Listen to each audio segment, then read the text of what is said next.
Hello students, today we will start our question number 4th of exercise 3.5. Fourth question की है, form the pair of linear equations in the following problems. जो ਆਪਾਂ ਨੂੰ ਅੱਗੇ problems ਦਿੱਤੀਆਂ ਹੋਣਗੀਆਂ ਉਹਨਾਂ ਦੀਆਂ ਕੀ ਕਰਨੀਆਂ, pair of linear equations ਬਣਾਉਣੀਆਂ and find their solutions if they exist. ठीक है, उन्होंने सॉल्यूशंस फाइंड करने आ अगर एग्जिस्ट करते हैं बाय एनी एल्जेब्रिक मैथड, कोई भी एल्जेब्रिक मैथड यूज़ करके, जिमें तुसी सबस्टिट्यूशन यूज़ कर सकते हो, क्रॉस मल्टीप्लाई यूज़ कर सकते हो या फिर एलिमिनेशन. ठीक है, now let's move on first part of fourth question. A part of monthly hostel charges is fixed and the remaining depends on the number of days one has taken food in the mess. जो hostel charges आ उहदे विचों कुछ charge तो fix है, ठीक है, बाकी डिपेंड करता कि किन्ने नंबर ऑफ डेज किसी ने फूड लिया. When a student A takes food for 20 days, she has to pay ₹1000 as hostel charges. ठीक है, A स्टूडेंट ने फूड किन्ने दिन लिया सीगा 20 डेज, उन्हें टोटल ₹1000 पे कीते. ठीक है, हुण इहदे विच फिक्स चार्ज भी आएगा, 1000 टोटल पे कीते है. ठीक है, where's the student B who takes food for 26 days pay ₹1180 as hostel charges. B student ने 26 डे फूड लिया, ठीक है, उन्हें ₹1180 पे कीते. Find the fixed charge and the cost of food per day. ठीक है, आप एक तो फिक्स चार्ज फाइंड करना, second cost of food per day, एक दिन की फूड की कितनी कॉस्ट आ. ठीक है, तो आप उही चीज़ लैट कर लेने होंगे. ठीक है, जो चीज़ आप फाइंड करनी है. सो सब तो पहला आप इत्थे लैट करते हैं, लैट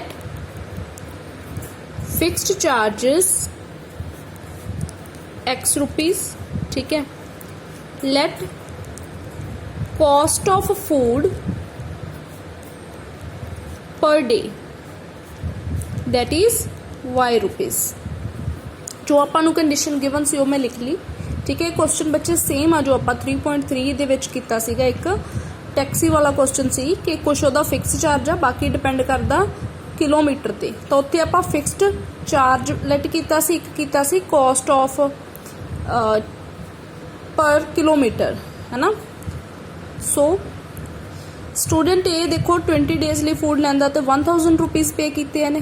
ठीक है, ਹੁਣ देखो ये जो 1000 है ये फिक्स चार्ज भी तो आते हैं. ठीक है, तो की कंडीशन बनेगी अपनी according to first condition, equation की बनेगी X plus cost of food per day. एक दिन की जो फूड की कॉस्ट वो कितनी है Y रुपीज़, तो 20 डेज की आ जाएगी 20Y. ठीक है, टोटल कितने रुपीज़ पे किए हैं 1000 equals to 1000. This is our first equation.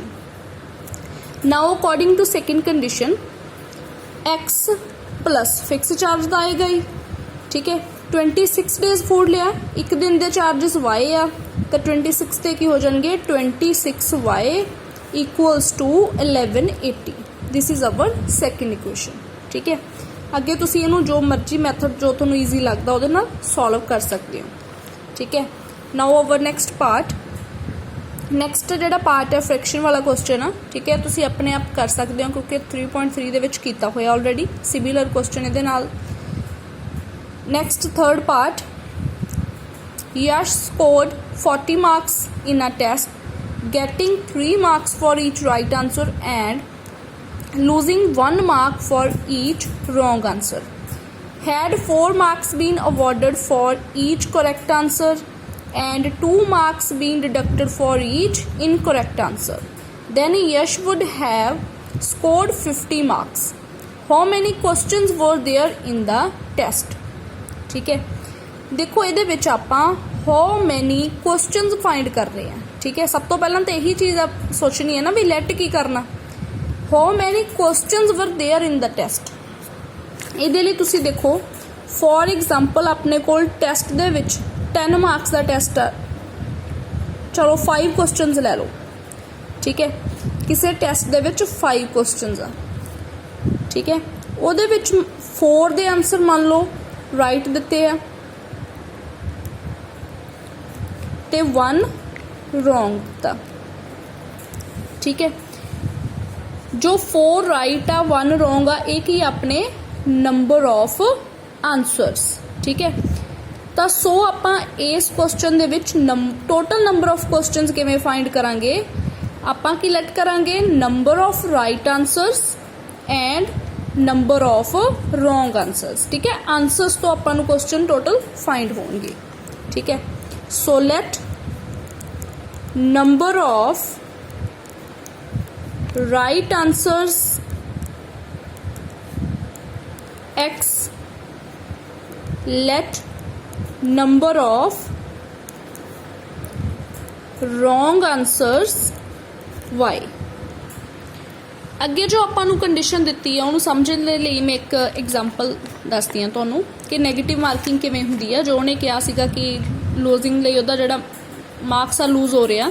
ਠੀਕ ਹੈ, तो देखो अगर मान लो तुहाडे कोल 5 क्वेश्चन सी, 4 राइट आ 1 रॉन्ग आ। ठीक है, अगर तुहानू हरेक राइट आंसर दे 2 मार्क्स मिल, ठीक है, तो रॉन्ग आंसर का 1 मार्क्स तुहाडा डिडक्ट हो जाए, तो देखो फिर किवें टोटल मार्क्स पता चलणगे। देखो हुण टोटल 5 क्वेश्चन सी। ठीक है, 4 आंसर जिहड़े तुहाडे राइट सीगे। ठीक है, हरेक आंसर लई तुहानू हरेक राइट आंसर लई 2 मार्क्स मिल रहे हैं। अगर तुहाडे 4 क्वेश्चन राइट आ तो किन्ने मिल जाएंगे, 4 × 2 किन्ने आ गए 8 मार्क्स। ठीक है, 4 × 2 की आ जाएंगे 8। बट जो तुहाडा आंसर एक रॉन्ग आ उहदे लई तुहाडा 1 मार्क्स की है डिडक्ट होना। ठीक है, तो -1। ठीक है, तो की बनेगा 4 × 2 8 - 1 7 मार्क्स। राइट, इवें दी कंडीशन ही अपने कोल इस क्वेश्चन दे विच आ। ठीक है, according to first condition for each right answer किन्ने मार्क्स मिलते हैं उन्होंने 3। ठीक है, हुण टोटल राइट आंसर्स किन्ने ओहदे x। ठीक है, जिवें आपां इत्थे टोटल राइट आंसर सीगे 4, हरेक लई 2 मिलते सी, 4 × 2 कीता सी, तो सिमिलरली इत्थे राइट आंसर लई 3 मार्क्स मिलते हैं। टोटल राइट आंसर्स किन्ने आ x। ठीक है, तो की आ जाएगा 3x। ठीक है, उस तो बाद बच्चे इत्थे की होया सी, एक रॉन्ग आंसर सी। ठीक है, तो हरेक रॉन्ग आंसर लिए 1 मार्क्स ओहदा घटना सी, तो 1 ही रॉन्ग सी, तो 1 मार्क्स ओहदा लैस हो गया। सिमिलरली इत्थे हुण अपना हरेक रॉन्ग आंसर लिए 1 मार्क्स ओहदा लैस होना, पर ओहदे टोटल रॉन्ग आंसर्स किन्ने आ y। ठीक है, तो की आ जाएगा -1y इक्वल्स टू टोटल किन्ने मार्क्स स्कोर किते आ 40। ठीक है, clear. Now according to second condition हरेक राइट आंसर लिए उन्होंने किन्ने मार्क्स मिलते हैं 4। ठीक है, तो जिवें इत्थे आपां 4 × 2 कीता सी, तो उवें इत्थे की आएगा 4 × x। ठीक है, टोटल राइट आंसर्स किन्ने आ x, हरेक राइट आंसर लिए मार्क्स किन्ने मिलते हैं 4, तो सैकेंड कंडीशन की बन जाएगी 4x। उस तो बाद रॉन्ग आंसर लिए उहदे किन्ने मार्क्स इस बारी माइनस होने आ 2। एक रॉन्ग आंसर ਲਈ 2 मार्क्स लैस होने आ, तो हुण अगर टोटल रॉन्ग आंसर्स ਉਹਦੇ y आ तो की आ जाएगा -2y equals to 50। This is our first equation, this is our second equation. ठीक है, तो तुसीं अगे इहनूं सॉल्व कर लें।